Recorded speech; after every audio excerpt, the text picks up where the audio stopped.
Merhaba dostlar, ben Ozan. 2025'te kullanmak serisine XS Max'e başlamıştık ve 8 Plus'la devam ediyoruz. Hala ikinci elde çok satan, zamanının en iyi telefonlarından biriydi. 8 Plus 2025'te nasıl bir deneyim veriyor? Alınır mı alınmaz mı? Bunun hakkında konuşacağız. İlk olarak fiyatlardan bahsedeyim. İkinci el tarafında temiz, tamir görmemiş bir şekilde 6000-7000 bandında rahatlıkla bulabilmek mümkün. Yenilenmiş tarafta da 7000 bandında. Yani şu an için güncel bir sıfır Android telefon parasına 8 Plus alabiliyoruz. Bu serinin devamı için de alt taraftan beğenip abone olup zili açmayı unutma. Serinin devamı tamamen size bağlı. Fiyatla ilgili değerlendirmeyi son bölümde yapacağım. Şimdi tasarımla başlayalım. Tasarım olarak iPhone 8 Plus'a baktığımızda ilk dikkatimizi çeken nokta arka kapağın cam olması diyebilirim. Çerçeveler ve bu tasarım anlayışıyla sadece arka kapağın cam olması bile burada cihaza biraz daha güncel ve premium bir hissiyat veriyor. Malzeme yapısı olarak da üst seviye bir telefonla beraberiz. Çerçeveler alüminyum, biraz önce söylediğim gibi arka kapakta cam bir yapıyla geliyor. Elde tutuş hissiyatı ve cam ve metal alaşımın birleşmesiyle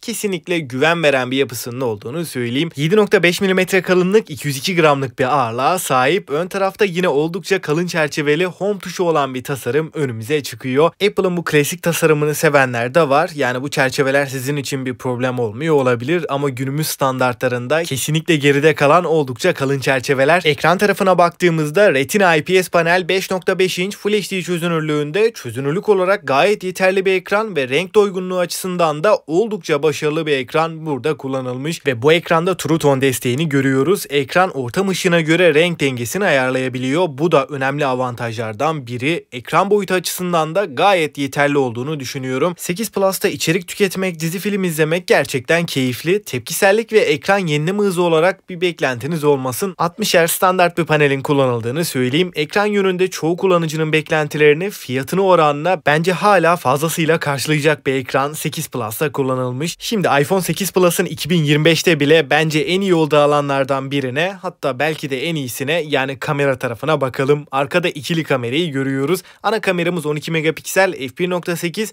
ve 6 elementli lense sahip. Optik imaj sabitleyicisiyle gelen gerçekten başarılı bir ana kamera. Yardımcı kameraya baktığımızda yine 12 megapiksellik telefoto kamerasını görüyoruz. Bu kamerada 2x optik zoom yapma imkanı sağlıyor. Genel fotoğraf kalitesi olarak çok düşük ışıklı olmayan ortamlar haricinde günümüz teknolojisini halen iyi bir şekilde yakaladığını söyleyebilirim. Gayet kaliteli, sanki 2017 değil de 2025 yılında orta üst segment bir cihaz gibi hissettiriyor. Buna ek olarak portre modu da bence iPhone 11'den de daha iyi çalışıyor. Çünkü burada telefoto kameranın yardımıyla direkt donanımsal olarak derinlik efekti oluşuyor. Bu yüzden de portre moduna geçtiğimiz zaman fotoğrafların gerçekten güzel olduğunu belirteyim. iPhone 11 ile kıyasla da kamera anlamında gördüğünüz gibi çok da geride kalmıyor. Video performansına baktığımız zaman da kendi fiyat bandındaki çoğu Android cihazda görmediğimiz 4K 60 FPS'te OIS destekli oldukça stabil ve gerçek anlamda profesyonele yakın düzeyde videolar çekebiliyoruz. Bu telefonu alıp sosyal medyada içerik üretmek de gayet mümkün. Ön tarafta da 7 megapiksellik Full HD 30 FPS videolar çekebilen bir kameramız bulunuyor. Dostlar, açıkçası genel kamera deneyimiyle şu anki fiyatlarını düşünürsem alınabilecek en iyi cihazlardan biri. Şimdi donanım tarafına baktığımız zaman burada Apple'ın yapay zeka destekli ilk işlemcisini,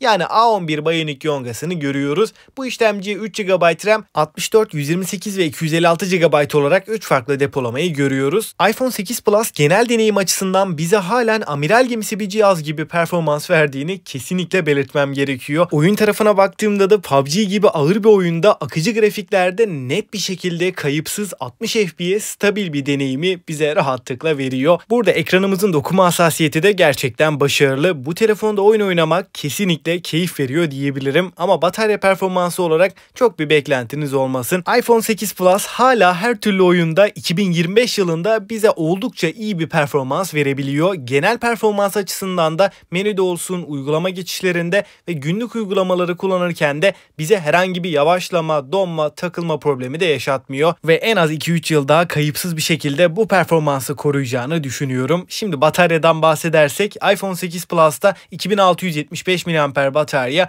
ve 15 Watt hızlı şarj desteğini görüyoruz. Kablosuz şarj desteğinin olduğunu da söyleyeyim. o yıllara göre iyi bir artı. 8 Plus'ın batarya performansı pil sağlığına bağlı olarak çok değişkenlik gösteriyor. Eğer telefonunda güçlendirilmiş bir batarya varsa 5,5 saatlere varan ekran süreleri alabiliyoruz. Ama batarya sağlığı %80'in altındaysa bu süreler 4 saatlere kadar düşebiliyor. Genel olarak bu bataryasıyla iPhone 8 Plus'ın oyunculara yönelik değil de daha çok gündelik kullanım hedefleyenlere daha uygun olduğunu düşünüyorum. Çünkü burada batarya performansımız artık günümüz standartlarında değil. Bu performansıyla iPhone 8 Plus'ın ortalama bir kullanıcıyı akşama kadar idare edeceğini söyleyeyim. Güvenlik kısmına bakarsak telefonumuzda ikinci nesil Touch ID sensörü bulunuyor. Parmağa dokundurduğumuz anda hızlı bir şekilde ekran kildinden kurtuluyoruz. Parmağımızı ara ara algılamama veya yavaş çalışma gibi durumlar kesinlikle söz konusu değil. Hoparlör tarafına baktığımda da telefonumuzda stereo hoparlörler konumlandırılmış. Ses yüksekliği olarak da ses kalitesi olarak da başarılı bir performans veriyor.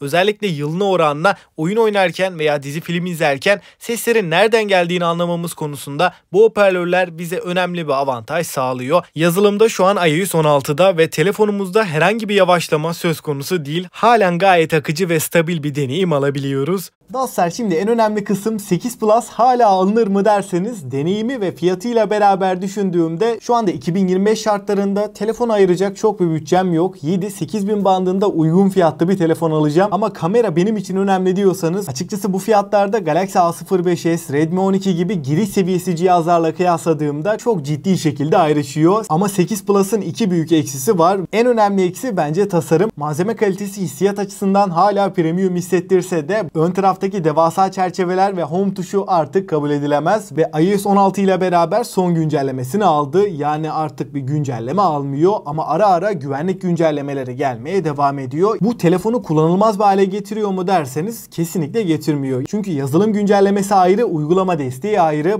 iPhone 8 Plus şu anda tüm uygulamalarda güncellemeleri almaya devam ediyor ve en az 2-3 yıl daha bu güncellemeler devam edecek. Yani yazılım desteği konusunda aklınızda bir soru işareti olmasın. Şimdi asıl konu sıfır bir Android mi yoksa 8 Plus mu? Bunun hakkında konuşalım. Önce 8 Plus'ın artılarını anlatayım. Ekran kalitesi, performans ve kamera. Kamera olarak şu anda sıfır bir Android ile kıyaslanmayacak seviyede diyebilirim. Hem videolar hem de fotoğraf tarafında halen bir amiral gemisi olduğunu rahatlıkla hissettiriyor. Bu fiyatlarda 4K 60 FPS o hisse beraber bu kadar iyi bir video performansına sahip başka bir telefonda yok. 8 Plus'ta A11 Bionic var ama hala oyunlarda 60 FPS deneyim veriyor. Performans anlamında güncel 15.000 liralık bir Android telefonla başa baş seviyede. Eğer batarya sağlığı %80'in üstünde ise performansta herhangi bir sıkıntı yaşamazsınız. Çünkü %80'in altına düştüğünde eski iPhone'larda işlemci frekansı kısılıyor. Buna bağlı olarak performans düşüşü yaşayabiliyoruz. O yüzden pil sağlığı eski iPhone'larda çok önemli bir detay. 8 Plus'taki en büyük ikinci eksi de batarya. Hem neredeyse 8 yıllık bir telefon hem de çıktığında zaten çok da batarya performansı yüksek bir cihaz değildi. Pil sağlığı %90'ın üstündeyse bile en fazla 4-5 saat ekran süreleri görebiliyoruz. Ve 8 Plus alacaksanız bence ikinci el almakta fayda var. Ama uygun fiyata temiz, tamir görmemiş, pil sağlığı düşük bir 8 Plus alırsanız buna güçlendirilmiş bir batarya taktığınızda yoğun kullanımda en azından akşama kadar idare edecektir. Yani bu noktada uygun fiyatlı bir telefonda performans, kamera gibi bir beklentim yok. Benim için birinci öncelik batarya diyorsan giriş segment bir Android telefona bakmakta fayda var. Fakat benim için performans ve kamera önemli. Bütçeyi de çok zorlayamıyorum. 8 Plus alacağım diyorsanız özellikle iki noktaya dikkat etmekte fayda var. Ekranın ve kameranın değişmemiş olması. iPhone 8 Plus'ta bu ikisinden biri değiştiğinde deneyim tamamen bozuluyor. O yüzden özellikle ekran ve kameranın değişmemiş olmasına dikkat etmekte fayda var. Bu iki nokta gerçekten önemli. Yani bütçeyi çok zorlamadan uygun fiyatlı bir iPhone istiyorum. Önceliğinde kamera ise 7000 bandında iPhone 8 Plus hala alınabilir. Ve son bir değerlendirme yaparsam tasarım ve bataryayı kabul ettiyseniz 2025'te 8 Plus fiyatına oranla gayet iyi bir tercih. Yani sıfır bir Android yerine kamera ve performans bekliyorsanız mantıklı. İyi bir batarya istiyorsanız mantıksız. Ama ben olsam artık 8 Plus yerine bütçeyi biraz daha arttırıp XS Max'e zorlardım. Peki siz ne düşünüyorsunuz? 8 Plus 2025'te alınır mı? Görüşlerinizi mutlaka bekliyorum. Bu telefondan sonra bu seride hangi telefon gelsin? Yorumlarda buluşalım. Ben Ozan. Sonraki videoya kadar kendinize çok iyi bakın. Hoşça kalın.